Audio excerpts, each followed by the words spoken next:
Keesokan harinya, Darmo, Slamet, Mbah Purwo dan kedua muridnya kembali ke gunung, tempat di mana Darmo akan melakukan pertapaan.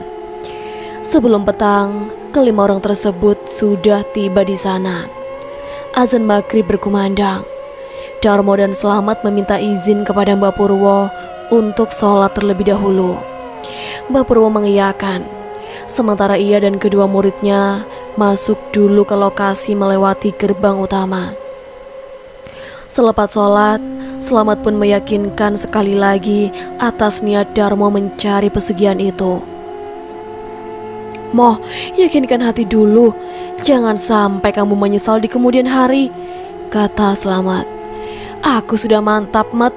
Jika jalan ini salah di mata Allah, aku akan berdoa agar diampuni kesalahanku. Yang aku pikirkan sekarang adalah nasib Asih, Dewi dan si jabang bayi, supaya mereka bisa hidup bahagia selepas ini. Itu saja," ucap Darmo. Mereka berdua akhirnya menyusul Mbah Purwo. Mbah Purwo sendiri sudah menunggu di jalan setapak, di mana itu merupakan trek menuju ke arah puncak. Mereka berlima akhirnya melanjutkan perjalanan sebelum kumandangkan azan Isya terdengar. Memang saat itu lokasi gunung tengah ramai-ramainya pengunjung. Namun untuk petilasan yang akan digunakan Darmo bertapa sudah disterilkan. Juru kunci sudah menutup akses pengunjung ke petilasan itu. Mungkin itu adalah permintaan dari Mbah Purwo.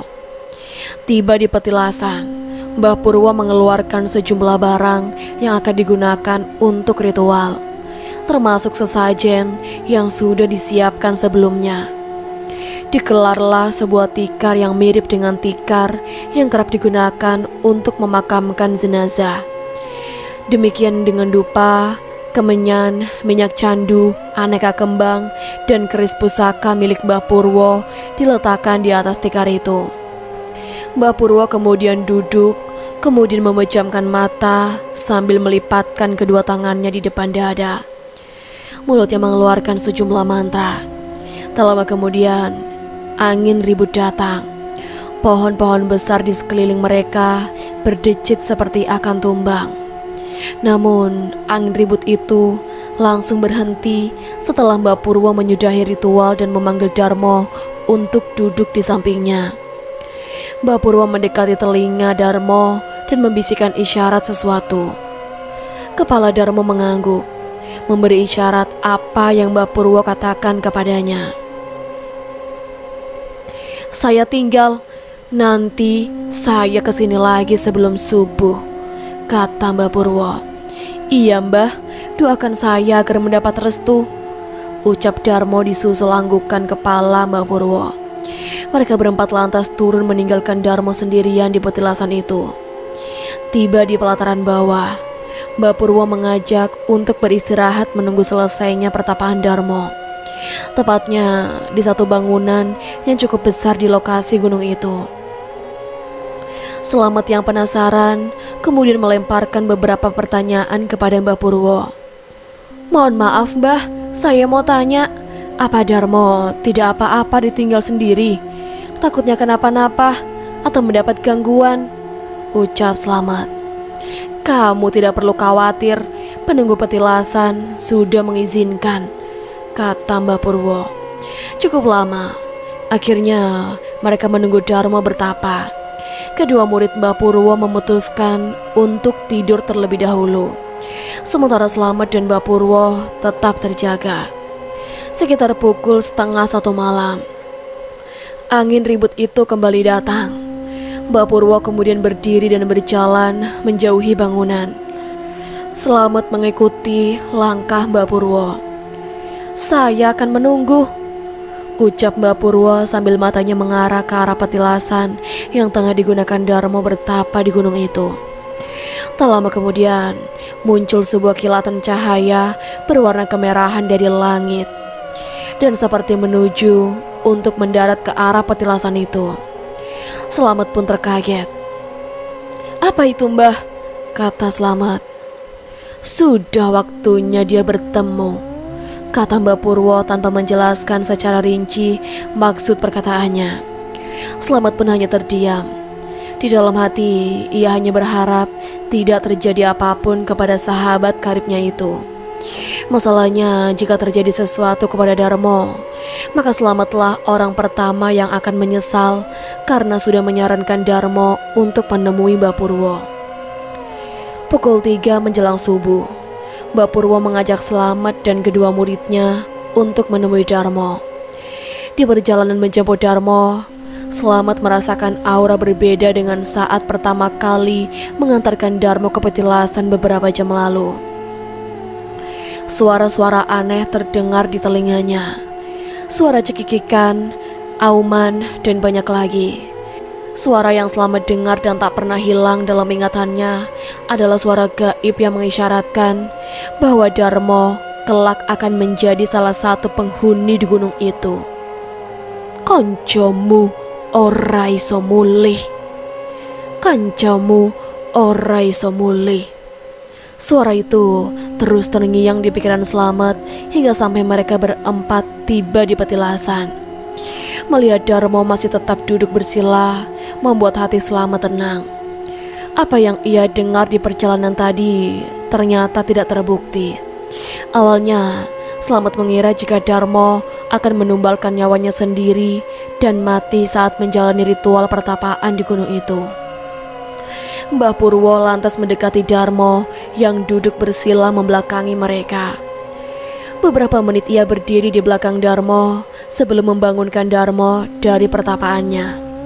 Diambillah lipatan kain mori putih yang sudah disediakan sebelumnya di atas tikar. Mbah Purwo lantas membungkuk sesuatu yang ada di depan Darmo. Mata Slamet terhalangi dengan tubuh Darmo yang masih diam duduk bersila, sehingga tak jelas apa yang telah dibungkus oleh Mbah Purwo. Darmo seperti terkena serangan asma saat dibangunkan. Napasnya tersendat-sendat. Tubuhnya tergeletak dengan posisi kaki masih tetap bersila. Slamet secara refleks menghampiri Darmo dan meluruskan kakinya. Sementara Sudir dan Wahyu, murid Mbah Purwo, mengangkat tubuh Darmo untuk kembali didudukan. Minum, haus, aku haus mat, lirih Darmo. Tak banyak lama, Slamet kemudian mengambil air teh yang sudah dibungkus menggunakan plastik di tas kecilnya. Memang, air teh itu sudah ia siapkan sebelumnya untuk Darmo. Diminumkannya air teh itu. Napas Darmo masih tersendat-sendat. Baju Darmo basah kuyup karena keringatnya. Setelah sedikit sadar, Darmo diminta untuk duduk di sebuah akar pohon sebelah kanan petilasan. Sementara Mbah Purwo dan kedua muridnya membereskan peralatan yang digunakan Darmo untuk bertapa. Setelah semua selesai, Mbah Purwo langsung mengajak untuk turun. Karena kondisi Darmo yang masih belum stabil, Slamet dan Sudir akhirnya menuntun Darmo. Tiba di bawah, Mbah Purwo kemudian menemui juru kunci untuk berpamitan pulang. Di perjalanan pulang, tepat di dalam mobil, Darmo tiba-tiba hilang kesadaran. Tubuhnya lemas terkulai. Karena saking paniknya, akhirnya Darmo dilarikan ke salah satu rumah sakit terdekat. Tiba di UGD, ia langsung di sejumlah perawat diperiksa oleh dokter jaga. Sementara Slamet mengisi beberapa formulir untuk pendaftaran pasien. Setelah beres memeriksa, dokter mengatakan jika kondisi Darmo baik-baik saja, ia hanya dehidrasi dan terlalu kelelahan. Beberapa jam kemudian, setelah diberi makan dan infusan, dokter sudah memperbolehkan Darmo pulang tanpa harus rawat inap. Sementara Slamet kebingungan karena tidak memiliki uang untuk membayar rumah sakit. Akhirnya Slamet menemui Mbah Purwo yang menunggu di salah satu kantin rumah sakit untuk mencoba meminjam uang. Mbah, saya tuh tidak memegang uang sama sekali. Darmo juga kayaknya tidak pegang uang. Mbah ada uang tidak? Saya pinjam dulu untuk bayar rumah sakit. Nanti diganti, kata Slamet. Mbah Purwo tiba-tiba tertawa ngakak. ia menyodorkan tas milik Darmo. Slamet diminta untuk membawa tas itu kepada Darmo. Nanti suruh Darmo buka tas itu, pinta Mbak Purwo. Slamet lantas mengambil tas itu dan kemudian kembali menemui Darmo yang masih terbaring di UGD. Moh, ini tas kamu. Kamu disuruh buka tas ini sama Mbak Purwo, ucap Slamet. Darmo pun akhirnya duduk dari posisi tidurnya. Diletakkan tas itu di atas kakinya. Dengan perlahan, ia membuka resleting tasnya. Karena tangan kanannya masih sedikit linu bekas infusan. Saat tas terbuka, mata Darmo terbelalak. Ia seperti tak percaya apa yang telah ia lihat waktu itu. Mat, lihat ini. Ini uang siapa? Kata Darmo dengan raut muka kaget sambil memperlihatkan isi di dalam tas kepada Slamet. Slamet yang melihat itu juga cukup kaget. Dilihatnya banyaknya uang pecahan 50 ribuan bergambar WR Supratman dengan posisi acak-acakan di dalam tas. Ia mengacak-ngacak uang tersebut dan hampir saja menyentuh kain mori berisi sesuatu yang ada di bagian bawah tas itu. Sudah Moh, ini kayaknya uang kamu hasil ritual tadi. Ambil secukupnya saja, biar aku bayarkan untuk pengobatan kamu, kata Slamet. Darmo kemudian mengambil beberapa lembar uang tersebut dan memberikan kepada Slamet. Slamet kemudian membayarkan uang pengobatan ke kasir. Setelah itu, Darmo pun dipapa Slamet keluar dari ruang UGD. Ia diminta menunggu di depan pintu UGD. Sementara Slamet menyusul Mbak Purwo, Sudir dan Wahyu di kantin untuk mengabarkan jika Darmo sudah menunggu untuk pulang. Kelima orang itu akhirnya pulang ke rumah Mbak Purwo. Di rumah, Mbak Purwo terus-menerus memuji tekad dan keberanian Darmo untuk melakukan ritual ini. Mbak Sri pun akhirnya menyiapkan makanan beserta lauk pauknya. Mereka dipersilakan untuk mengambil makanan di meja makan. Apa? Ayam bekakak lagi, kata Slamet dalam hati. Ia takut rasa ayam bekakak seperti yang sebelumnya dan harus memakan bersama kawanan jin. Tenang, kalau sekarang beda, rasanya pasti enak, kata Mbak Sri seperti menjawab pertanyaan Slamet dalam hati. Mereka kemudian memulai makan. Benar saja, ternyata ayam bekakak itu rasanya enak. Tak ada rasa amis sedikit pun. Bumbunya pun meresap utuh ke dalam daging. Slamet dan Darmo cukup lahap. Setelah makan, mereka akhirnya kembali ke ruang tengah, mengobrol sesuatu hal yang tidak berbobot, hanya untuk hiburan semata hingga sore hari. Mbak Sri tiba-tiba meminta Darmo untuk mandi. Mbak Purwo meminta Darmo mengikuti Mbak Sri. Sudah sana ikut Simbah, sudah disiapin airnya sama Simbah di kamar mandi, kata Mbak Purwo. Ternyata Darmo diminta untuk mandi kembang. Hal itu dilakukan untuk menghilangkan pengaruh gaib ratusan makhluk penunggu gunung itu saat dia melakukan pertapaan tadi. Malam itu Darmo diminta kembali masuk kamar pratiknya Mbah Purwo. Sementara Slamet menunggu di ruang tengah bersama kedua murid Mbah Purwo. Tak lama terdengar suara seseorang menggema dari dalam kamar itu. Slamet pun nampak kaget. Pasalnya suara yang ia dengar bukanlah suara Mbah Purwo maupun Darmo. Slamet beranjak dari kursi dan mencoba untuk mendekati pintu kamar. Wahyu dan Sudir menegurnya agar tidak menguping pembicaraan dari dalam kamar. Namun sebelum menjauh dari pintu, suara dari dalam kamar itu memanggil Slamet. Masuklah. Suara itu menyuruh Slamet masuk ke dalam kamar. Slamet sontak nampak ketakutan. Bukannya menanggapi suara itu, namun dia justru semakin menjauh dari daun pintu kamar dan kemudian kembali duduk ke kursi di ruang tengah. Mbah Purwo akhirnya membuka pintu kamar. Ia meminta Slamet untuk masuk ke dalam. Dengan langkah gontai karena perasa ketakutan, Slamet akhirnya terpaksa menuruti permintaan Mbah Purwo.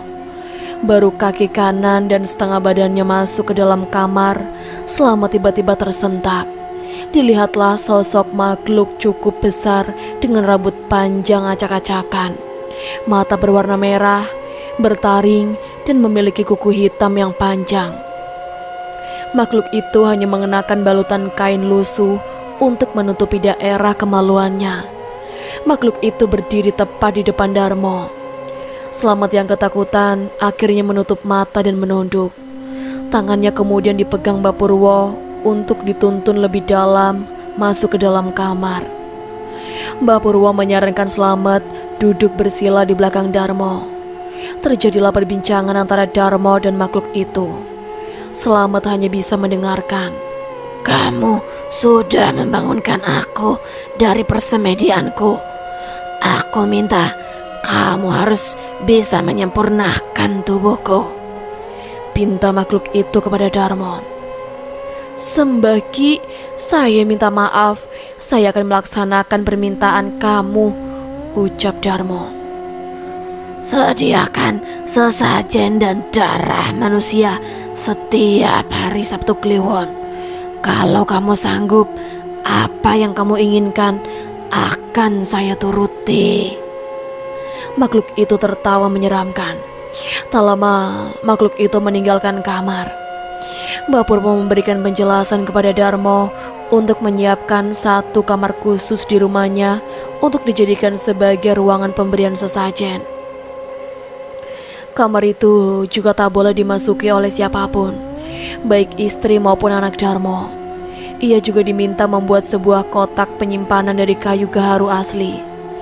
Tak lupa, Mbak Purwo juga meminta agar Darmo membeli minyak mani gajah untuk keperluan sesajen agar dagangannya kembali ramai.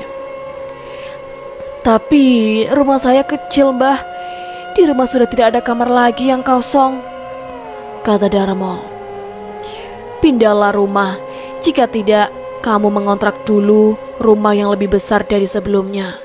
Uang kan sudah tersedia di dalam tas, kata Mbak Purwo disertai anggukan kepala Darmo. Hari itu selesailah ritual pesugihan yang dilakukan Darmo. Mereka akhirnya kemudian keluar dari dalam kamar. Darmo kemudian pamitan kepada Mbak Purwo untuk masuk ke dalam kamar. Slamet kemudian ikut menyusul Darmo.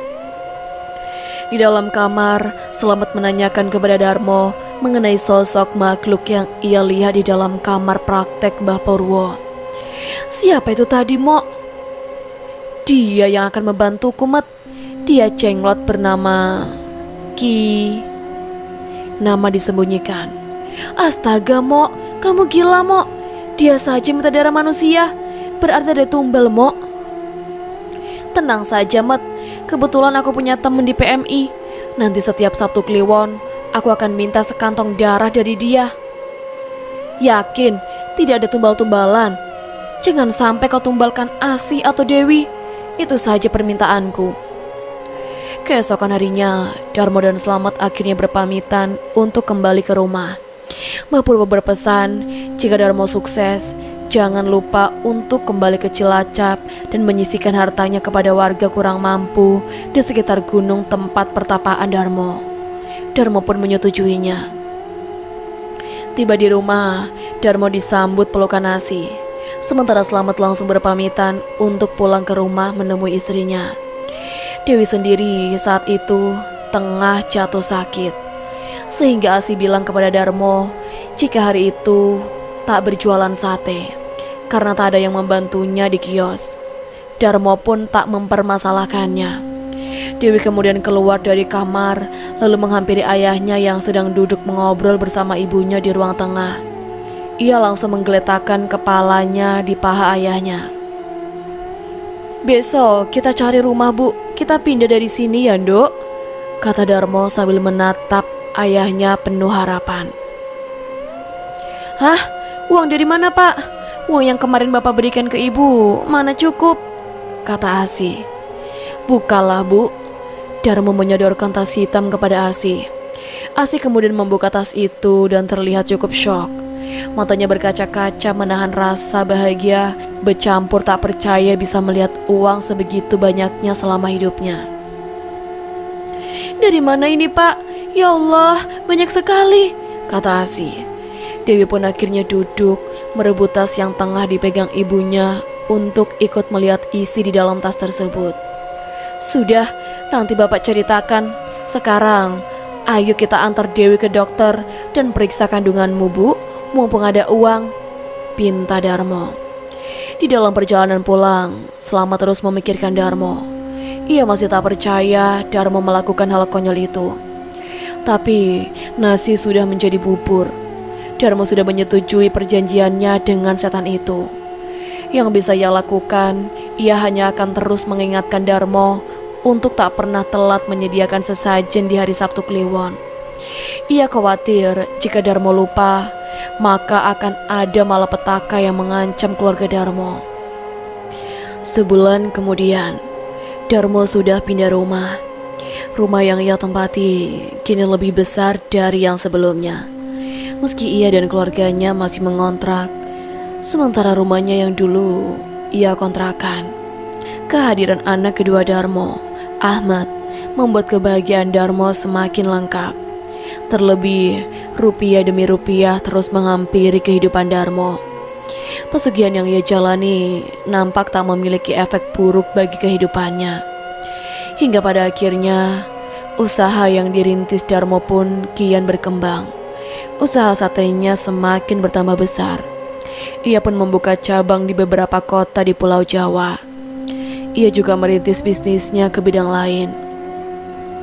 Hanya dalam kurun waktu 3 tahun, semua bisnis Darmo sukses.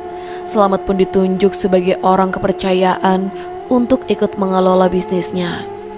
Kehidupan Darmo pun semakin melangit. Ia tak lagi mengontrak rumah. Dibelilah rumah yang sangat mewah, lengkap dengan segala perabotannya yang memiliki harga cukup fantastis, termasuk beberapa unit mobil mewah. Dengan kehidupan Mbak Pangeran Arab, Darmo seakan terbuai dengan kehidupan parlentenya. Ia bahkan melupakan akan perjanjian waktu itu.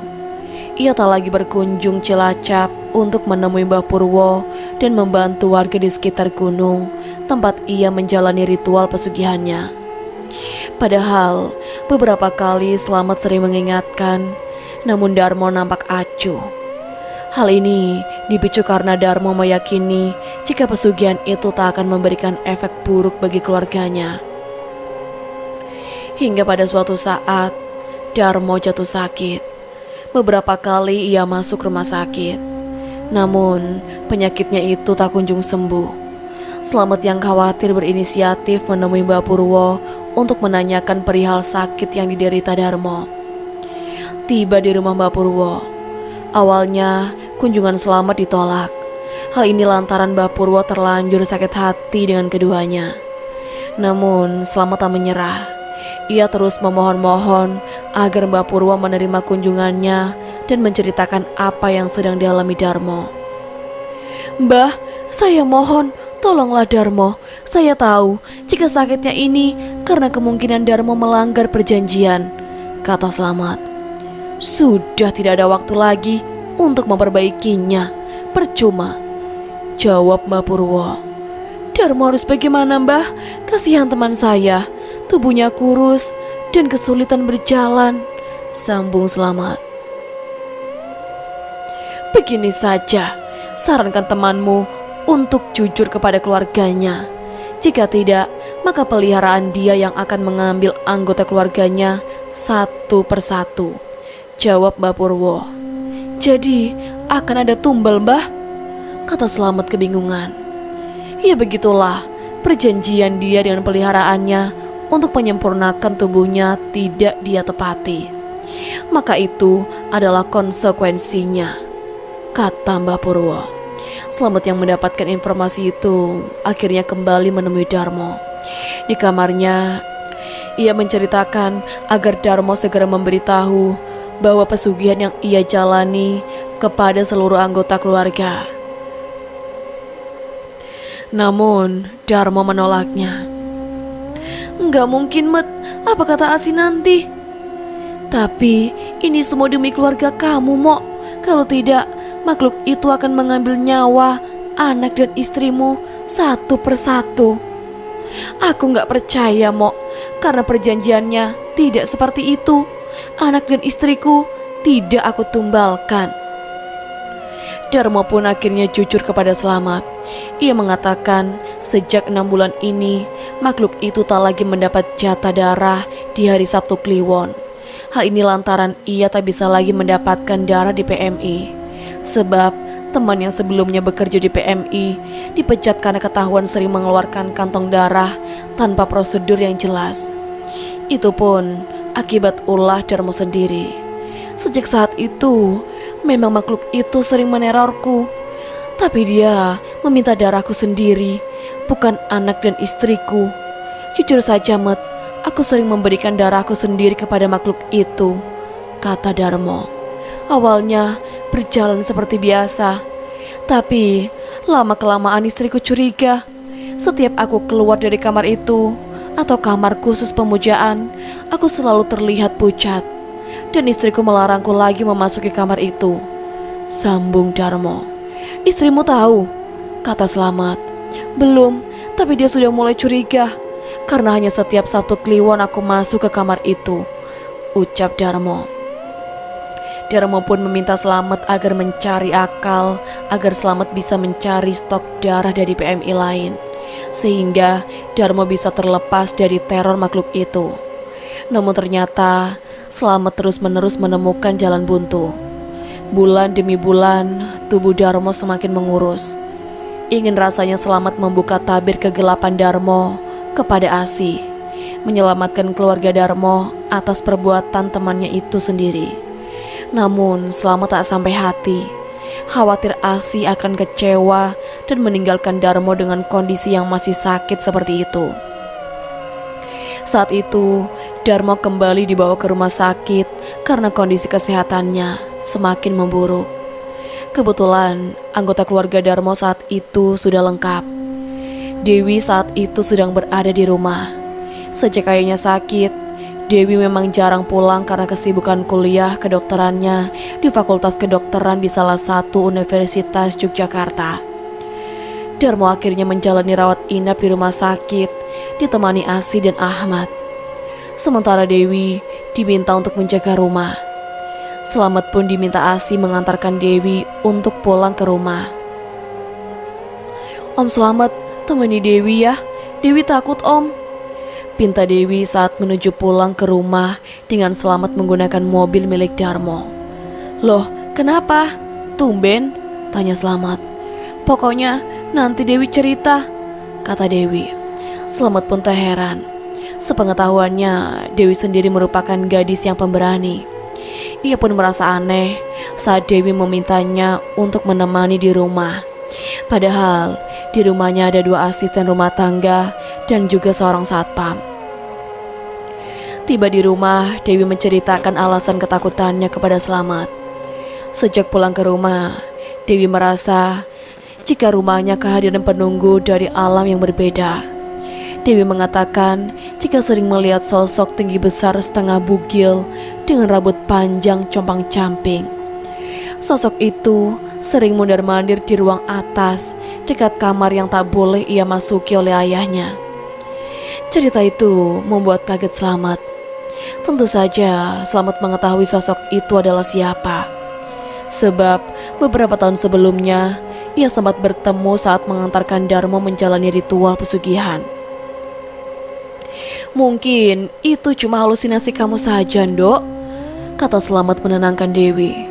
Terakhir, Dewi lihat dia ada di ruang bawah saat Dewi nonton TV.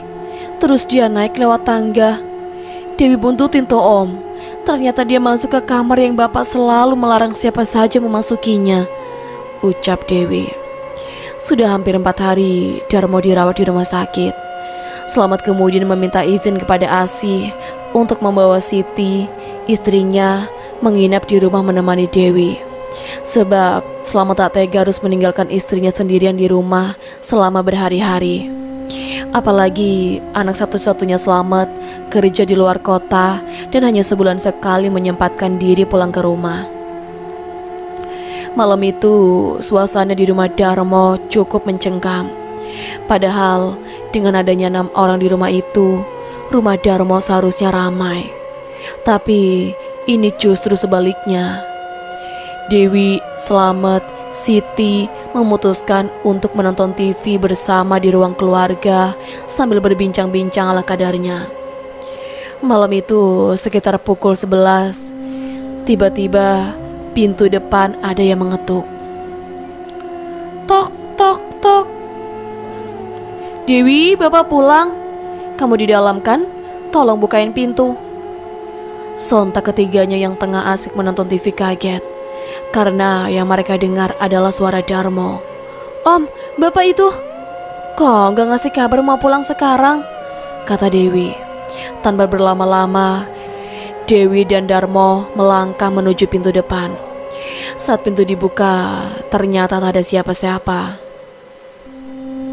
Dewi dan Slamet saling berpandangan dengan keheranan. Dewi akhirnya memanggil satpam yang ada di pos jaga, bermaksud menanyakan adakah seseorang atau tamu yang datang ke rumah. Namun dari jawaban satpam cukup mengejutkan. Enggak ada, Mbak. Cuma memang tadi gerbang depan rumah sempat seperti ada yang menggeser. Saya juga aneh. Padahal itu kan berat, kata Pak Satpam. Dewi dan Slamet kemudian memutuskan untuk menutup pintu rumah. Kembalilah mereka menuju ruang keluarga menghampiri Siti. Mana Kang Darmo, Pak? Tanya istrinya. Slamet tak membahasnya. Ia hanya mengedipkan mata kepada Siti sebagai isyarat tertentu. Memang Siti sebelumnya sudah diceritakan mengenai ritual pesugihan yang dijalani oleh Darmo, termasuk alasan Darmo sakit selama ini. Dewi akhirnya membuka obrolan, meyakinkan Slamet jika rumah ini kini ada penghuni lainnya. Namun Slamet terus mencoba menenangkan Dewi, dan jika takut nanti saat tidur akan ditemani Siti. Namun pemandangan lain muncul.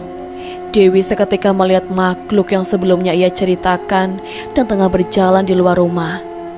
Terlihat tepat di jendela yang hanya tertutup gorden transparan. Om, itu dia Om, kata Dewi sambil menunjuk arah jendela. Seketika Slamet dan Siti menengok, dan mereka bertiga saat itu melihat makhluk itu dengan jelas. Siti kemudian membaca ayat-ayat suci Al-Quran yang ia hafal. Makhluk itu nampak berjalan ke arah halaman belakang rumah. Slamet yang penasaran akhirnya keluar rumah melalui pintu depan, lalu mengajak satpam untuk mengecek halaman belakang. Namun saat dicek, makhluk itu sudah tidak ada. Slamet kemudian memutuskan untuk kembali ke dalam rumah. Saat akan masuk ke dalam rumah, tiba-tiba Slamet dikejutkan dengan suara Dewi dan Siti menjerit di dalam rumah. Sontak ia pun berlari. Tak disangka, makhluk itu kini berdiri membelakangi Dewi dan Siti dan berjalan menuju tangga rumah.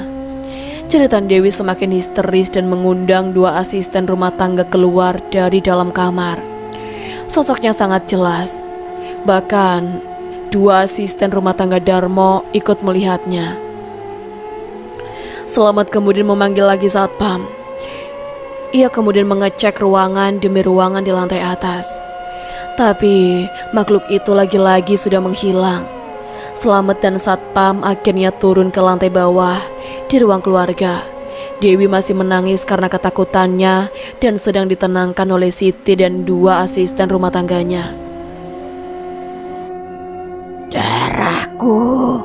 Suara itu tiba-tiba memekik di dalam rumah dan terdengar oleh seluruh penghuni rumah. Akhirnya mereka berhamburan keluar rumah. Slamet kemudian meminta agar satpam mengunci pintu rumah dan gerbang rumah. Mereka diminta untuk sementara menginap di rumah Slamet agar terhindar dari gangguan itu. Tiba di rumah Slamet, mereka semua akhirnya memutuskan untuk tidak tidur dan menjaga Dewi yang masih terlihat syok atas penampakan makhluk mengerikan tadi. Dini hari itu juga, Slamet memutuskan untuk pergi ke rumah sakit menemui Darmo, diantar oleh satpam. Ia mencari cara agar tetap bisa masuk menemui Darmo meski jam besuk sudah ditutup. Akhirnya Slamet menelepon Asih untuk bergantian menjaga Darmo. Asi pun menyetujuinya. Slamet pun akhirnya bisa menemui Darmo. Sementara Asi dan Ahmad diantar satpam untuk pulang ke rumah Slamet. Slamet kemudian membangunkan Darmo yang tengah terlelap tidur. Ia menceritakan kejadian yang dialaminya belum lama ini kepada Darmo.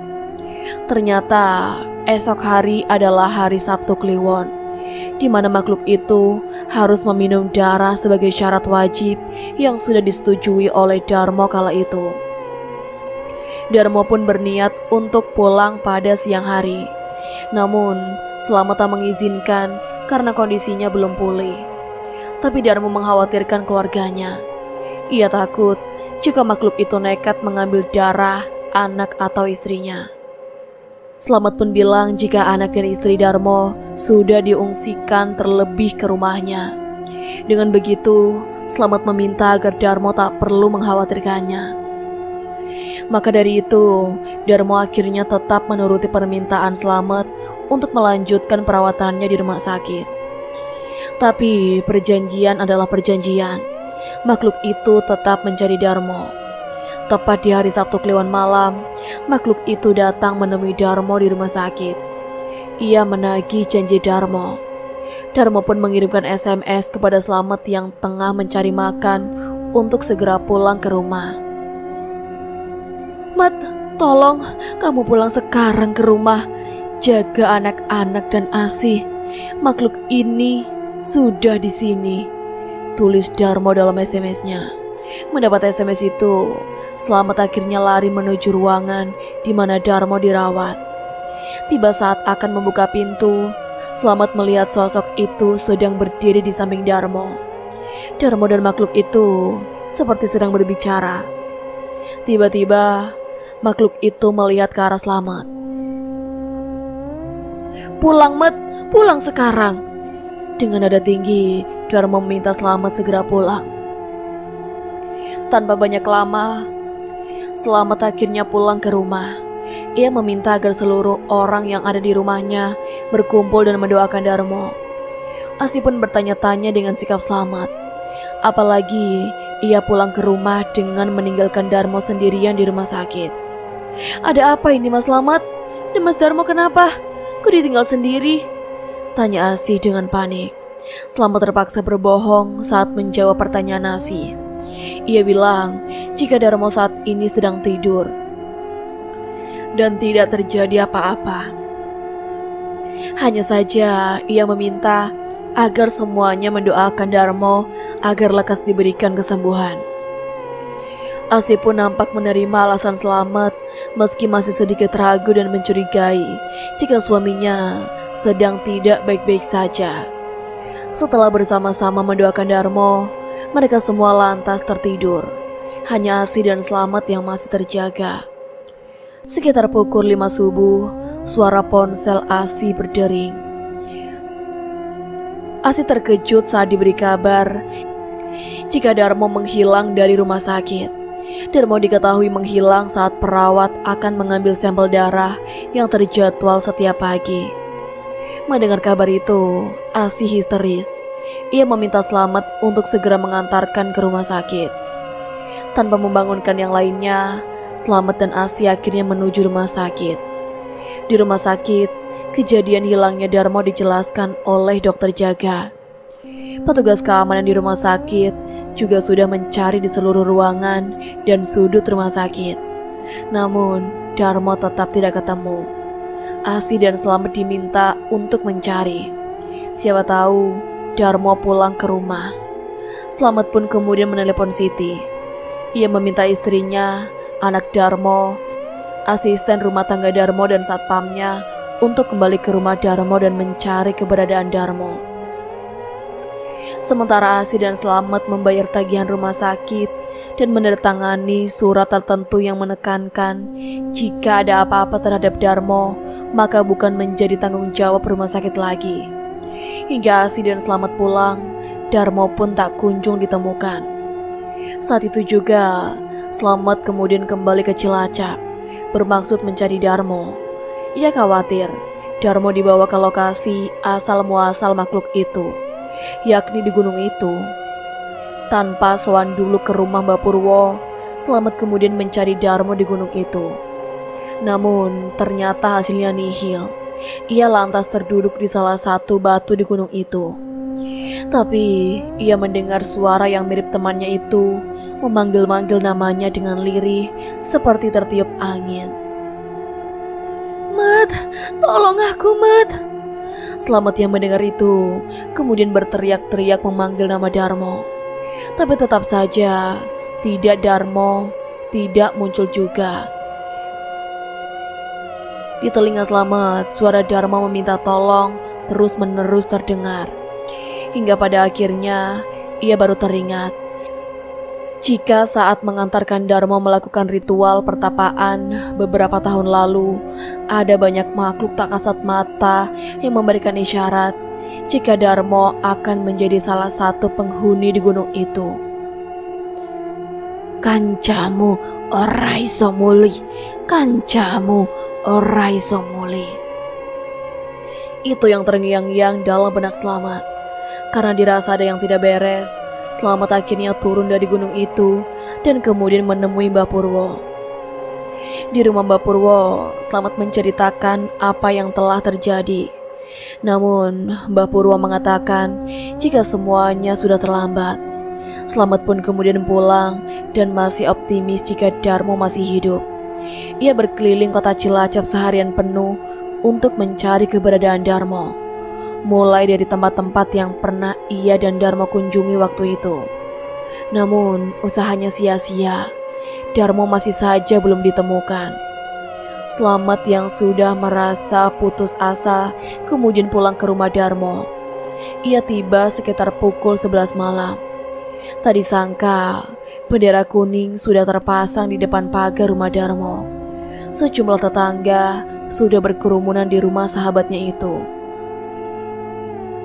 Turunlah Slamet dari mobilnya dan lari masuk ke dalam rumah Darmo. Dilihatlah jasad teman karibnya itu terbujur kaku di ruang tengah dan diselimuti kain. Asih menangis di samping jasad Darmo sambil menggendong memeluk erat Ahmad. Sementara Dewi terlihat diam mematung. Wajahnya pias dengan mata sembab memandangi jasad bapaknya. Slamet membuka dengan perlahan kain yang menutupi jasad Darmo, memastikan apakah itu benar teman karibnya. Tak disangka wajah Darmo menghitam dengan kondisi mulut menganga. Sementara bagian ubun-ubun kepala berlubang. Ia kemudian dengan cepat menutup wajah Darmo. Darmo sendiri rencananya akan dimakamkan esok hari, menunggu sanak saudara terlebih dahulu datang. Sementara Dewi menarik tangan Slamet dan membawanya menuju lantai atas. Dewi lantas menceritakan jika bapaknya ditemukan di kamar khusus yang selama ini tak boleh ada yang memasukinya. Saat selama di Cilacap, Dewi sendiri yang meminta satpam membuka paksa kamar itu. Instingnya menyeret jika bapaknya ada di dalam kamar itu.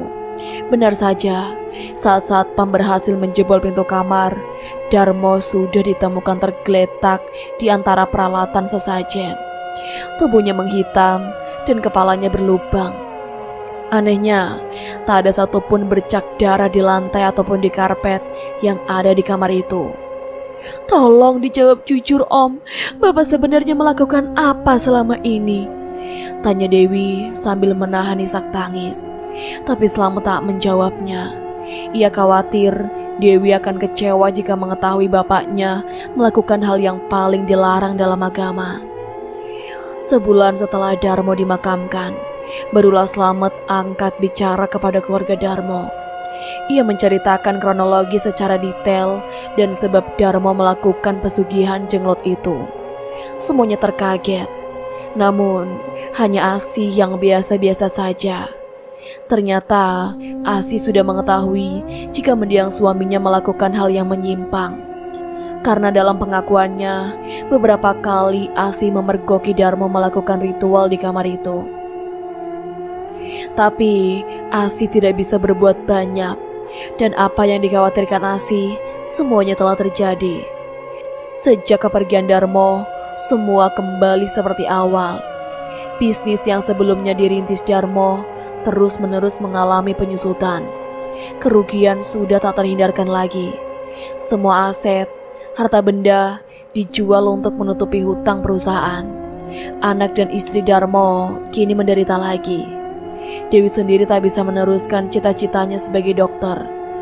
Ia kini sudah menjadi seorang ibu yang mengandalkan berjualan minuman untuk menafkahi keluarganya, karena ia harus menanggung hidup ibu, adik, dan anaknya. Sementara suami Dewi sudah meninggal setahun yang lalu. Sementara Slamet pun demikian. Sejak usaha Darmo bangkrut, ia harus menyambung hidupnya dengan cara berdagang di pasar. Namun Slamet masih sering menjenguk anak istri Darmo, karena mungkin Slamet merasa bersalah pernah menyarankan Darmo mengambil jalan pintas. Nah teman-teman, jadi itulah tadi akhir cerita dari pesugihan Jenglot. Semoga teman-teman bisa mengambil hikmah dan pelajaran yang ada dari cerita yang aku bawakan kali ini, bahwa mengambil jalan pintas demi sebuah kekayaan justru akan merenggut kebahagiaan. Ambil sisi positifnya dari cerita ini dan buang sisi negatifnya. Oke teman-teman, aku akhiri dulu sampai di sini. Sampai bertemu di ceritaku selanjutnya. Wassalamualaikum warahmatullahi wabarakatuh.